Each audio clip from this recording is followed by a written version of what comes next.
peut-être moins connu, parce que c'est une question souvent qui se pose, c'est lequel antidépresseur on choisit, puisqu'ils sont tous efficaces.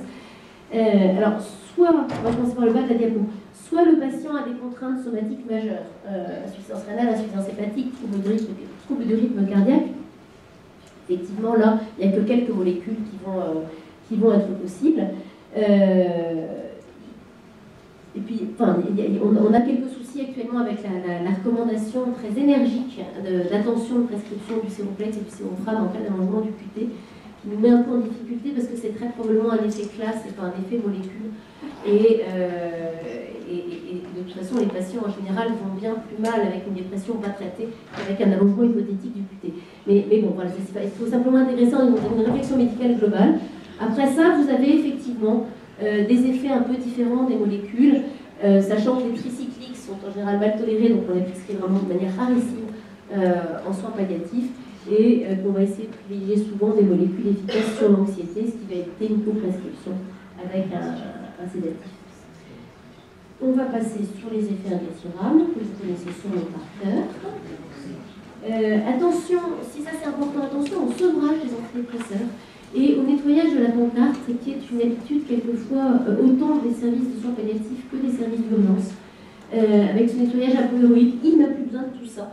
Moi, ça me rend toujours très triste parce que, bien sûr qu'un patient qui a un antidépresseur depuis 2 ans, voire 10, on ne sait plus bien à quoi il lui sert, mais on sait par contre qu'il va être assez malade si on l'arrête. Soit parce qu'il y a un risque de rechute, donc quelquefois vous allez me dire il sera mort avant, mais soit parce qu'on a une possibilité de syndrome de sevrage.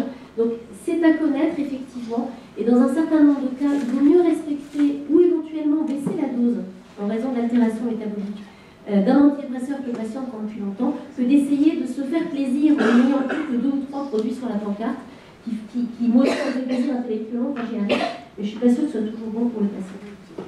Voilà. Un petit mot, parce que c'est moins connu, sur les psychostimulants. En France, essentiellement le méthylphénidate. Le modafinil, je ne vais pas en parler sur la dépression, parce qu'on n'a vraiment pas d'argument en faveur d'une prescription à visée antidépressive. Le méthylphénidate ou la ritaline, c'est efficace rapidement, c'est en général bien toléré. On a une amélioration observée sur l'humeur, mais également sur la vigilance, la concentration, la fatigue.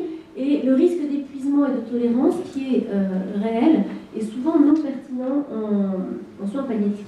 Et puis vous avez une chose pareille pour les aficionados, vous avez une revue Cochrane dessus, vous pourrez tout savoir, elle fait 59 pages. Alors, est-ce qu'il faut prescrire, est-ce qu'on peut prescrire, quand on a la chance de pouvoir prescrire, parce qu'il faut un psychiatre ou un pédiatre à la base, on n'a quand même pas beaucoup d'arguments de preuve encore. Il y a un certain nombre d'études positives qui sont en ouvert, qui permettent des choses intéressantes comme la notion de prédictivité de l'effet antidépresseur. Effectivement, quand ça ne marche pas tout de suite, souvent ça ne marche pas. Il y a par contre encore peu d'essais randomisés contrôlés contre placebo, et même s'ils ont montré une tendance à l'amélioration des patients, notamment si les patients sont vraiment déprimés au début, on est encore sur des petits effectifs, mais on est en soins palliatifs. Autre chose tout à fait intéressante, c'est d'utiliser en bithérapie. Alors en bithérapie, en soins palliatifs, il n'y a pas beaucoup d'études, mais il y en a quand même. Il y en a notamment une toute récente sur Ritaline et Niancérine, qui pourrait être tout à fait prometteuse si jamais il n'y avait pas 60% d'attrition entre le début et la première évaluation. Mais là aussi, c'est le problème de toutes ces études-là. Donc, au total, oui, c'est intéressant de le prescrire. Non, on n'a pas de niveau de preuve suffisant, mais c'est pas très grave. Et très clairement, lorsqu'on veut un effet rapide, en attendant le relais par un autre antidépresseur, c'est vraiment une bonne chose. Moi, c'est efficace. Tu ne vas même pas me dire que c'est fini. Le quantité idéal étant un patient fatigué. Alors, si j'ai encore 2 minutes, je vous dis un mot de la kétamine, parce que c'est important, et pour ça, ce sera tout. Parce que c'est nouveau et parce que c'est peut-être une piste prometteuse. Alors la kétamine, c'est un antagoniste non spécifique des récepteurs MDMA, MLDA, pardon. C'est une molécule dont c'est un récepteur qui va effectivement impliquer de nombreuses molécules connues pour agir dans la dépression. Le BDNF, mTOR aussi. Enfin, on a effectivement un rationnel biologique qui est tout à fait intéressant. Là, vous avez un très joli dessin qui montre ce que fait l'injection de kétamine chez le rat, avec l'augmentation de la multiplication quasi instantanée de synapses dans le neurone. Et il y a un très bon papier de synthèse d'Antoine Lemaire dans Psycho-oncologie en 2013 qui vous raconte à tous sur la kétamine. L'idée, c'est qu'en France, on l'a peu par voie veineuse, qu'elle est utilisée hors AMM en douleur, je pense qu'un certain nombre d'entre vous le font, et qu'il y a un certain nombre d'études, vous l'avez en détail dans l'article de Lemaire, un certain nombre d'études maintenant randomisées, contrôlées, qui ont évalué l'effet de la kétamine contre placebo chez des patients déprimés, avec effectivement des scores d'un effet étonnant, avec un effet positif qui apparaît dans l'heure après la perfusion, un modèle souvent de perfusion toutes les semaines, avec des doses de 0,5 mg/kg, et des profils de tolérance qui sont plutôt bons. Après, on est encore loin, pour un produit qui n'a pas l'AMM, qui est par voie veineuse, etc., on est encore loin d'avoir les arguments de preuve pour une prescription systématique. Il y a un essai, en tout cas en cours, dont je pense d'ailleurs que Antoine est investigateur principal, coordonné par Lille, qui va évaluer, qui est en train d'évaluer normalement l'association d'un plan de traitement avec kétamine puis IRS. Et kétamine, en fait, pour gagner d'efficacité dès le début de l'instauration de l'IRS et éviter la phase où on n'a pas on est obligé d'attendre l'efficacité de l'antidépresseur, ce qui est déjà quelquefois très long chez ces patients. Voilà. Donc, je passerai sur le reste parce que le temps est terminé, si on a le temps de poser des questions. Je voudrais juste rappeler qu'une des choses qui a montré un effet antidépresseur tout à fait important chez les patients en soins palliatifs, c'est les soins palliatifs. Et que dans l'étude de Temel, dont tu parlais tout à l'heure, et dans un certain nombre d'études du même genre, on a un effet sur la dépression. Donc c'est à ne pas oublier. Et puis, des arguments tout à fait solides pour des modalités de prise en charge psychothérapeutique très structurées, qu'on n'a pas forcément, dont on n'a pas forcément l'usage quotidien en France, par opposition à d'autres approches, souvent d'inspiration psychanalytique, mais des vraies pistes pour la dépression. Voilà. On va passer sur ce cas clinique-là que je n'aurai pas le temps de vous présenter. Je vous rappelle que les recommandations de l'EAPC, vous les avez donc en anglais dans l'article de Renner, en français dans l'article de Lemaire. Et puis, je terminerai juste en vous disant que si vous êtes épuisé de travailler ou si vous cherchez une meilleure satisfaction, vous êtes invité au congrès de la Société française de psycho-oncologie qui aura lieu au Mans au début du mois de décembre et on espère vous voir. Voilà, merci beaucoup. Parce que tu nous as donné en fait beaucoup d'informations et peut-être et tu me corriges si les points que je reprends sont mal formulés. La première chose, tu insistes quand même sur deux facteurs psychiquement traumatisants pour le patient, qui est celui de la perte du contrôle de la situation et de la perte de son rôle et de sa fonction, avec un écart entre ce que nous percevons en tant que soignants et le vécu des patients. La deuxième chose, tu soulignes la difficulté que nous avons cliniciens, à poser un diagnostic de dépression, avec parfois un manque d'ouverture aux problématiques psychiques, avec un manque de compétences pour poser les critères diagnostiques, et tu mentionnes aussi que ça dépend de notre propre équilibre psychique. Alors tu proposes plusieurs points de repère, j'en ai retenu 4. Il me semble que tu as insisté sur le sentiment de dévalorisation, mais pas sur la situation présente, plutôt quand elle devient envahissante et qu'elle contamine le passé. La deuxième chose, tu insistes sur un sentiment de culpabilité, une culpabilité qui est extensive, qui utilise le thème qui ronge le patient. La troisième chose, tu soulignes cette anesthésie affective du patient déprimé, et puis tu évoques le souhait, les paroles, le désir de mort chez ces patients. Ce seraient 4 points de repère qui pourraient nous aider ici. Tu insistes aussi sur l'importance de faire appel à des psychologues et des psychiatres lorsque nous sommes en doute sur le diagnostic du dépression. En ce qui concerne la question du désir de hâter la mort, alors tu confirmes les données classiques, que ce soit fortement influencé par l'existence d'une dépression et que le traitement de la dépression diminue le vécu du patient et son souhait d'hâter la mort. Deuxième chose, qui se pose quand même le plus souvent dans un état de détresse émotionnelle profonde, qui ne veut pas dire que sa plainte n'est pas fondée, mais qu'il y a probablement une approche globale à faire autour de cette détresse émotionnelle. Et puis le troisième point que je vais évoquer rapidement, peut-être que certains désirs de mort s'inscrivent dans une dimension relationnelle avec des thèmes de revanche. Ça me faisait penser au ressentiment. Quatrième point technique, tu insistes sur l'attitude de prudence que nous devrions avoir sur le sevrage des antidépresseurs, avec finalement pas de pratique systématique, mais si on fait le choix de le faire de manière progressive. Et puis le cinquième point, tu as une attitude aussi prudente sur les perspectives. Donc tu as évoqué dans ton introduction la possibilité de certains marqueurs biologiques, interleukin 6, pour certains cancers, qui pourrait être une aide pour poser le diagnostic de dépression.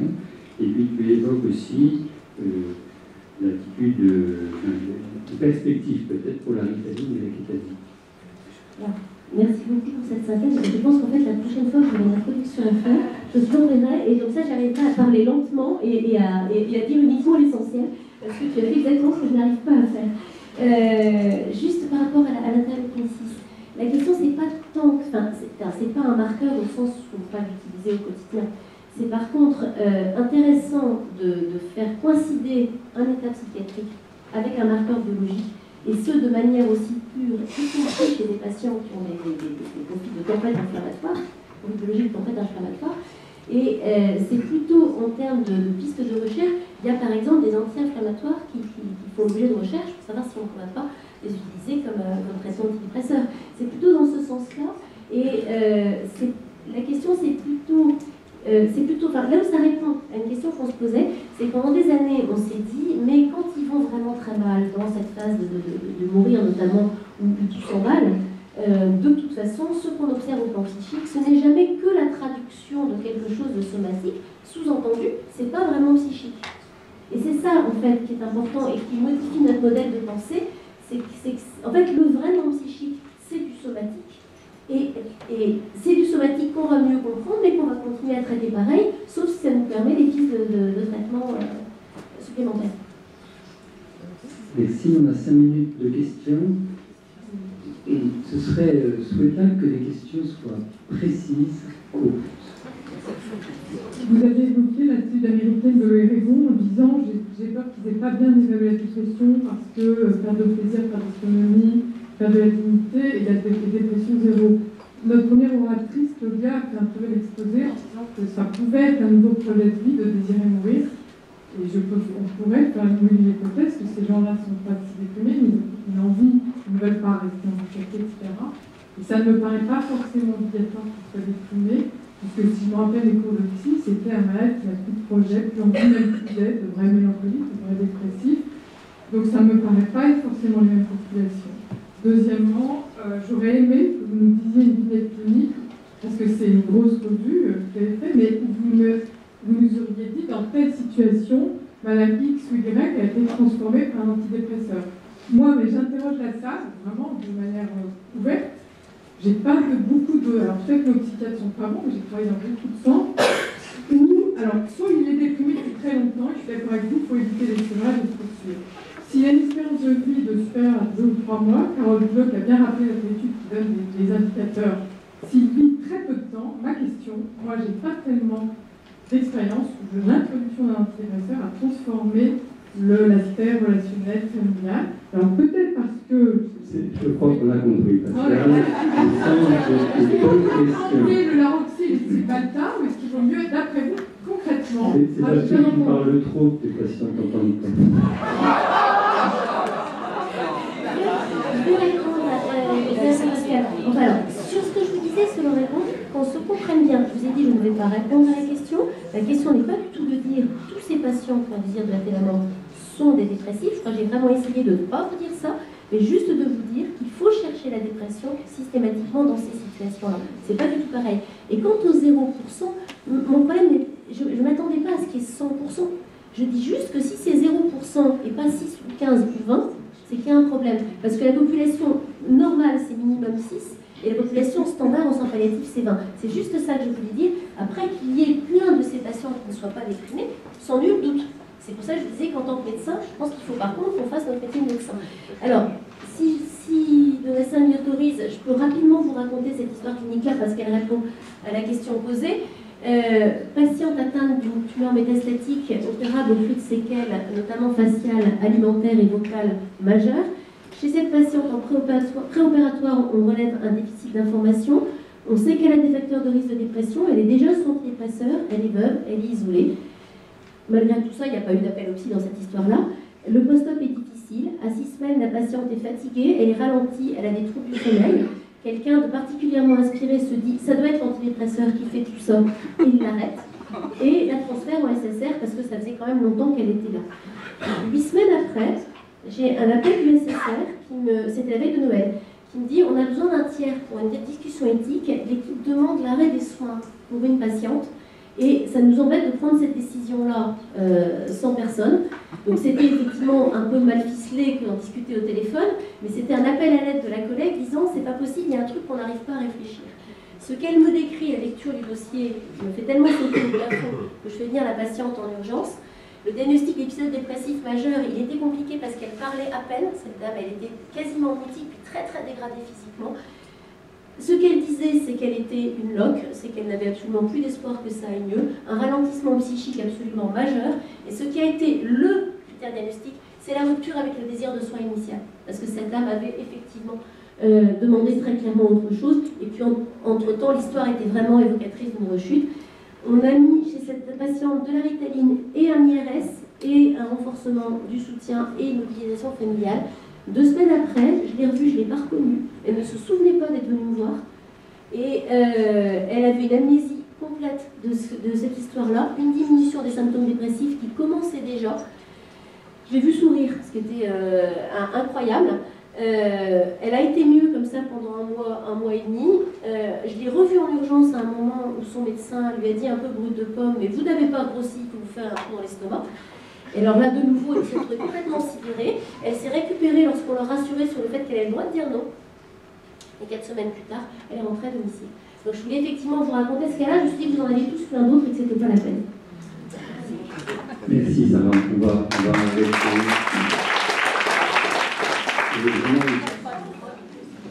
N'oubliez pas le congrès de psycho-oncologie. On reprend précisément à 14 h.